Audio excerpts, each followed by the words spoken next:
Formula ఈ కేసుకు సంబంధించి ఈ రోజు సుప్రీంకోర్టును ఆశ్రయించే అవకాశం కనిపిస్తోంది. కేటీఆర్ ఇదే అంశానికి సంబంధించిన పూర్తి వివరాలను మా ప్రతినిధి Delhi bureau chief Shirish live లో అందిస్తారు. శిరీష్, చెప్పండి, ఈ రోజు సుప్రీంకోర్టులో కేటీఆర్ పిటిషన్ వేసే అవకాశం ఉంది అని చెప్పారంటున్నారు, వివరాలేంటి? బోనా, నిన్న కేటీఆర్ కు సంబంధించిన లాయర్ మోహిత్ సుప్రీంకోర్టులో పిటిషన్ దాఖలు చేసినట్లుగా కూడా సమాచారం. ప్రస్తుతం అది రిజిస్ట్రీ పరిశీలనలో ఉంది. పిటిషన్ను రిజిస్ట్రీ పరిశీలించిన తర్వాత దానికి ఒక నెంబరింగ్ అనేది కూడా ఇస్తారు. నెంబరింగ్ ఇచ్చిన తర్వాత కేసు తీవ్రతను బట్టి చీఫ్ జస్టిస్ ఆఫ్ ఇండియాకు ఒక మెయిల్ అనేది కూడా పంపాల్సి ఉంటుంది. ఆ మెయిల్ ద్వారా ఈ కేసు అనేది చాలా అర్జెంటు, దీన్ని త్వరగా విచారించండి అని చెప్పేసి చీఫ్ జస్టిస్కు అభ్యర్థన పెట్టుకుంటే అప్పుడు చీఫ్ జస్టిస్ దాన్ని పరిశీలిస్తారు.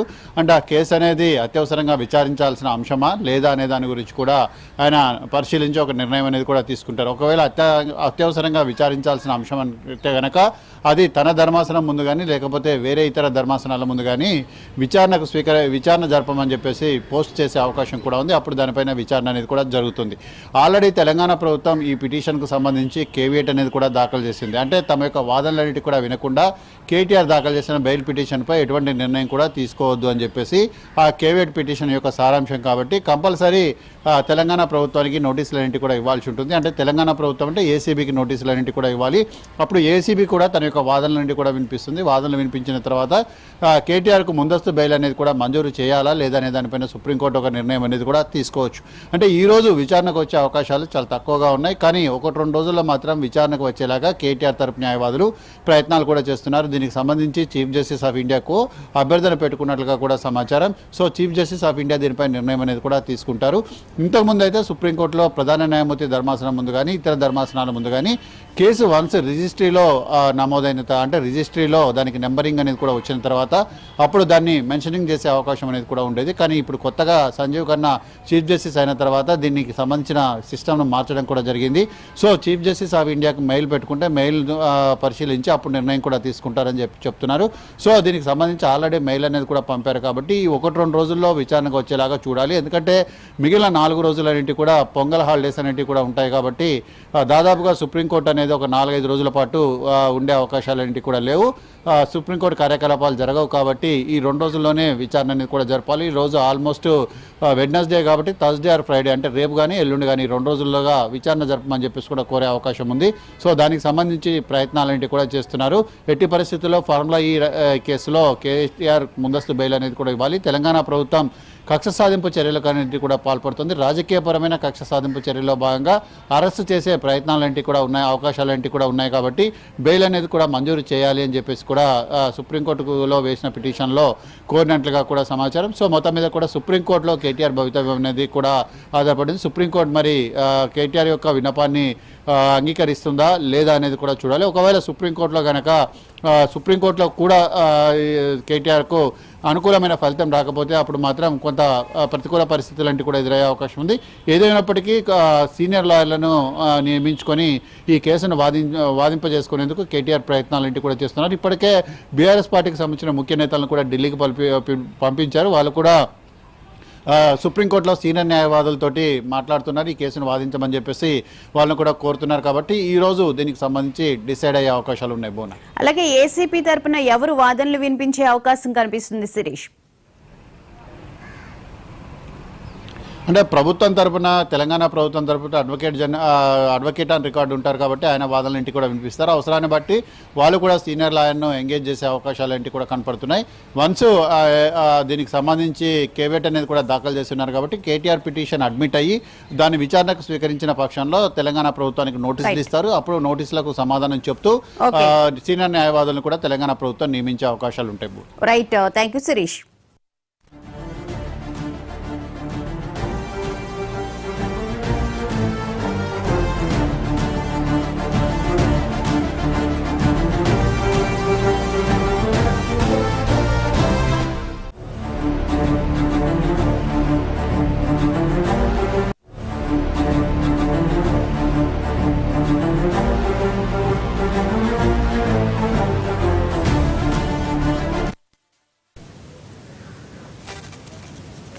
కేటీఆర్ కేసులో ఇవాళ కీలక పరిణామం చోటు చేసుకుంది. నేడు తెలంగాణ హైకోర్టులో కేటీఆర్ పిటిషన్ వేయనున్నారు.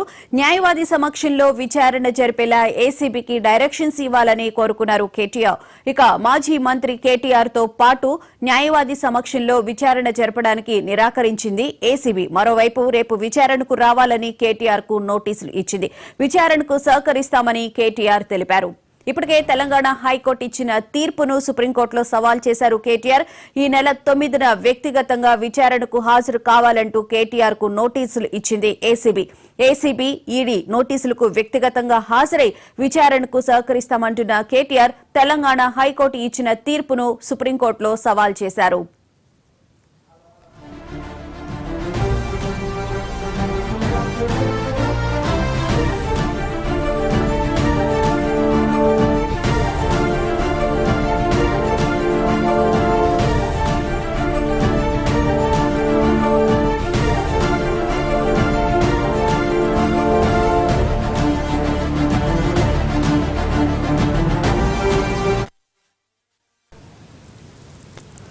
కేటీఆర్ తో పాటు న్యాయవాది సమక్షంలో విచారణ జరపడానికి నిరాకరించింది ఏసీబీ. ఈ నేపథ్యంలోనే ఈ రోజు ఆయన హైకోర్టును ఆశ్రయించే అవకాశం కనిపిస్తోంది. ఇదే అంశానికి సంబంధించిన పూర్తి వివరాలను మా ప్రతినిధి రామ్ నరేష్ లైవ్ లో అందిస్తారు. రామ్ నరేష్, చెప్పండి, కేటీఆర్ మొన్నటి నుంచి కూడా చెప్తుంది అదే, న్యాయవాదుల సమక్షంలోనే విచారణ జరగాలి అని చెప్పి. సో ఈ నేపథ్యంలోనే మళ్ళీ ఈ రోజు కోర్టును ఆశ్రయించే అవకాశం అయితే కనిపిస్తోంది. వివరాలేంటి? ఇండియా భూన ఫార్ములా ఈ రేసు వ్యవహారంలో ఏసీబీకి సంబంధించిన విచారణకు తన న్యాయవాదులతోనే తాను విచారణకు హాజరవుతా అని చెప్పేసి కేటీఆర్ స్పష్టం చేయడం జరిగింది.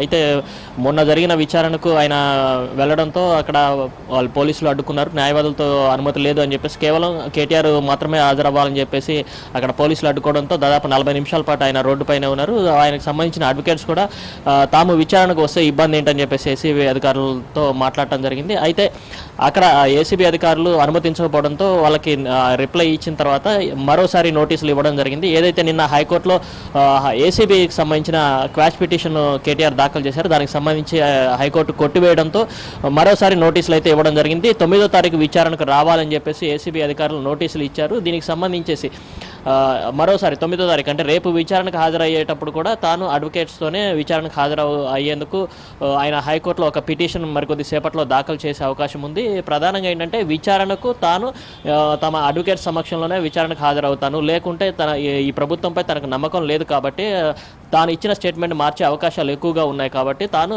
అడ్వకేట్స్ సమక్షంలోనే విచారణకు హాజరవుతా అని చెప్పేసి ఆయన స్పష్టం చేస్తున్న పరిస్థితి ఉంది.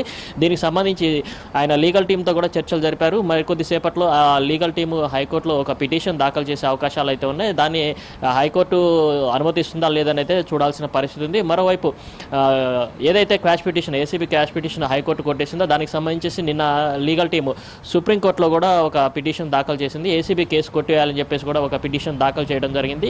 అయితే అది ఈరోజు విచారణ జరుగుతుందా లేదా అనేది అయితే చూడాల్సిన పరిస్థితి ఉంది. ప్రస్తుతానికైతే ఇటు హైకోర్టులోను అటు సుప్రీంకోర్టులోనూ న్యాయ పోరాటం చేసేందుకైతే కేటీఆర్ సిద్ధమయ్యారు. ఆయన టీం కూడా అటు సుప్రీంకోర్టులోనేమో ఏసీబీ కేసు కొట్టివేయాలని చెప్పేసి ఇక్కడ ఏదైతే హైకోర్టు క్వాష్ పిటిషన్ నిన్న కొట్టివేసింది కాబట్టి దానికోసం అని చెప్పేసి వాళ్ళు సుప్రీంకోర్టును ఆశ్రయించడం జరిగింది. మరోవైపు రేపు జరిగే ఏసీబీ విచారణకు మాత్రం ఎట్టి పరిస్థితుల్లో న్యాయవాదుల సమక్షంలోనే తాను విచారణకు హాజరు కావాలని చెప్పేసి దీనికి సంబంధించి హైకోర్టులో మరికొద్దిసేపట్లో ఆయన పిటిషన్ వేసే అవకాశం ఉంది. ఈ కేసుకు సంబంధించేసి ఏసీబీ కానీ ఈడీ కానీ కొన్ని విచారణ దూకుడు పెంచిందని చెప్పుకోవచ్చు. ఇప్పటికే బిఎల్ఎన్ రెడ్డి ఈ కేసులో A3గా ఉన్న బిఎల్ఎన్ రెడ్డి ఈరోజు ఈడీ విచారణకు కూడా హాజరయ్యారు. కొద్దిసేపటి క్రితం ఆయన ఈడీ కార్యాలయానికి కీలక డాక్యుమెంట్లు తీసుకొని ఆయన విచారణకు కూడా హాజరయ్యారు. ప్రధానంగా ఏంటంటే ఈడీ విచారణలో ఈ రోజు ఆయనకు సంబంధించేసి ఫెమా నిబంధనల ఉల్లంఘన అదేవిధంగా మనీ లాండరింగ్ కేసుకు సంబంధించి ఆయన విచారించే అవకాశం ఉంది. Right, thank you Ram Naresh.